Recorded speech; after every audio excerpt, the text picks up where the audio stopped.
You're watching Good Day Street Talk. The recession has certainly had an impact on many here in the tri-state, especially when it comes to jobs, or rather the loss of them. But some who were facing the reality of unemployment instead turned to a dream, and with the help of one nonprofit, they were able to turn that dream into a reality.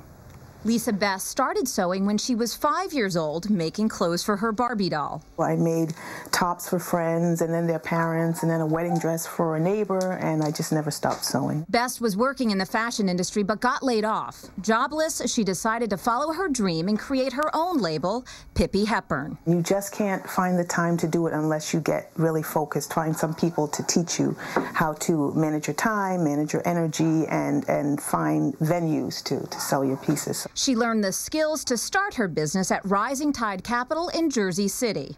Alpha Demelash is the CEO. I'm excited too because every time I show it, it sells. Yeah. So now I have to really focus on how to market it. Demelash and her company offer extensive training and support to new business owners. Our mission is to assist struggling entrepreneurs in low-income communities to start and grow successful businesses that transform lives, strengthen communities, and create livelihoods. Demelash runs the company with her husband, Alex Forrester. The two met while at Harvard University, and in 2004, they started Rising Tide Capital. Alpha and I really came to believe that a rising tide can lift all boats, but it only lifts boats. It doesn't lift people. The question is whether people are going to be able to take advantage of the kind of opportunities that are around them. Their efforts haven't gone unnoticed. The company was recognized by President Obama at the White House. So Alpha is with Rising Tide Capital, an organization that helps struggling mom and pop entrepreneurs get loans, run their businesses, and improve their profit margins.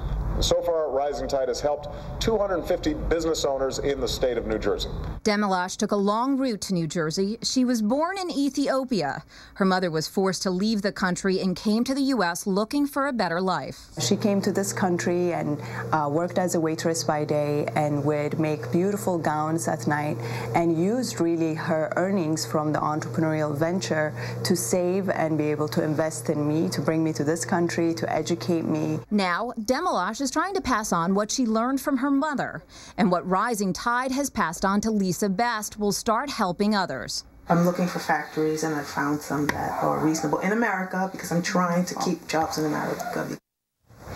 Joining me now is Alpha Demelash. She's the Chief Executive Officer of Rising Tide Capital. We also have Jay Savulich, who's the Director of the Community Business Academy for Rising Tide Capital, and two entrepreneurs, Beatrice Johnston and Bernard Hendricks. Welcome to all of you. Thank you so much for joining us. Why don't we start with you, Alpha, and the motivation behind the business and how many people you have coming into you now? Sure.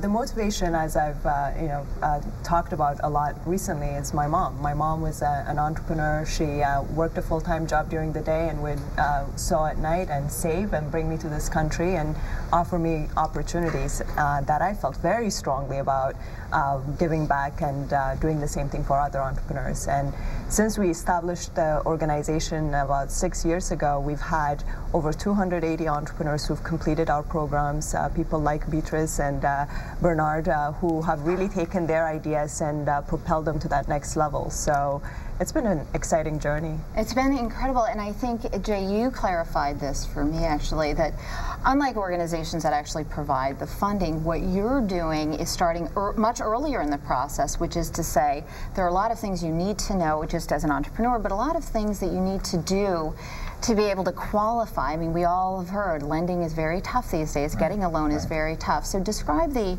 Business Academy and what it is you do with them. Well, it's 11 weeks, and these guys came together on a Saturday morning, 9 o'clock on a Saturday morning for 11 weeks to laugh because they know how hard it was. That's commitment. And we do business basics. The goal is to teach people how to set up a business that can be profitable. Because if you're going to go out and get a bank to give you money, the first thing the bank is going to want to see is whether or not your business can generate money to pay back the loan. And so that's really important. That sounds important. I mean, profitability, right? It sounds like common sense, but as we've seen in the last couple of years, even the biggest and the brightest are not necessarily always going to be making money. Now, Beatrice, your story is great. Tell me about your company, what it does. Sure. So My company is Brand Excitement, and what we do is we help small businesses, usually of 10 employees or less, to actually develop the materials that will help them to market and stand out against their competitors. So we come in and we help them to put together their suite of materials that can be printed. We help them to get an online presence so that people can find them and be able to help them to be profitable by spreading the word of what their services and products offer. Now, I just mentioned, a lot of big companies. You were working for an industry, Wall Street, right? Yes. You have a background in marketing and brand development and advertising. What was the trigger to say, I want to start my own business, and how did you find Rising Tide Capital? Well, part of it was I had been doing this on a grand scale for corporations for over 10 years, and I would have friends and referrals to come to me and say, I'm starting a business, or I've been involved in business, and I hear that you do this for a living. So part of it was being able to connect with people who really had that need, but there was no one to service them because, large corporations, large advertisers won't look at the small business and help them to develop the materials that they need to be able to compete just on a general scale. So they started coming to me, and I could fill that need. But I didn't know how to make it profitable, because when you do your passion, you almost want to do it for free for anyone that really has that need and appreciates it. So I needed Rising Tide to actually take me through the practical steps on what to do for the business and take it out of the book knowledge that you can read and that you even get in business school and make it very business oriented and very practical. This is what you need to do, this is what you need to look at, and really kind of get your hands into the finances and scale it down from several hundreds of thousands of dollars to several thousands of dollars for a small business or an entrepreneur.